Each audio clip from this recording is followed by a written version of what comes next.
Nous sommes à Madagascar, au sud-est de l'Afrique.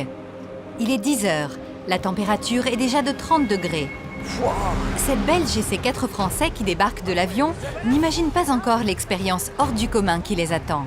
Une découverte à laquelle aucun d'entre eux, ni aucun d'entre nous, n'a été préparé.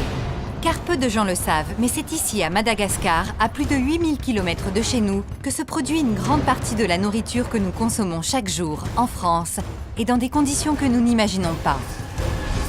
Pendant 2 semaines, Frédéric, Gérald, Émilie, Dominique et Claire vont produire cette nourriture qui est la nôtre, exactement comme des ouvriers malgaches. Faut que je m'habitue très vite à l'odeur là, je crois. Ça va être compliqué. Ils vont découvrir que derrière chaque boîte de thon que nous ouvrons chez nous pour faire une salade, se cachent des conditions de travail harassantes. Il fait chaud, l'odeur est quand même assez nauséabonde. Pourquoi tu as peur ce soir? Quel problème? Ah ben je crois que je suis pas la seule à tomber. Et c'est dans ces conditions difficiles, 6 jours sur 7, qu'il faut travailler le plus vite possible. Sinon la prime de complément de salaire n'est pas versée. L'heure est déjà terminée là, hein? Si on baisse la vitesse, nous ratons le prime. Ils verront que le sushi que nous dégustons au restaurant est le fruit d'une pêche épuisante.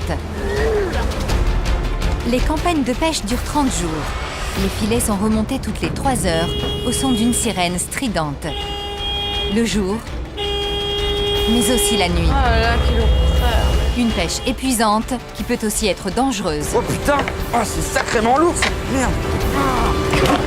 Oh, c'est infernal là, et je supporte pas faire ce putain de ça là. Ah, je verrai plus jamais un sushi pareil, c'est évident. On aurait gagné 16 € pour les 3 jours que je viens de passer.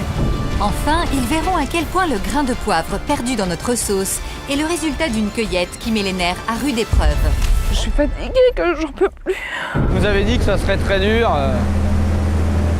Je crois que c'est encore pire. C'est au prix d'un effort inimaginable pour un occidental Là, je suis marqué à ville. Un truc comme ça marque un homme, ça c'est clair. qu'ils pourront mettre un visage sur ces hommes et ces femmes du bout du monde qui nous nourrissent chaque jour. J'en ai jamais entendu un seul qui se plaignait de ses conditions de travail. Ça, c'était...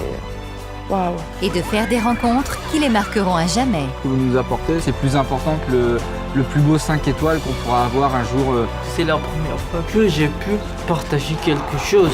C'est ce bonhomme, ce petit garçon à chaque fois qu'il me parle, il me fait chialer ce coup.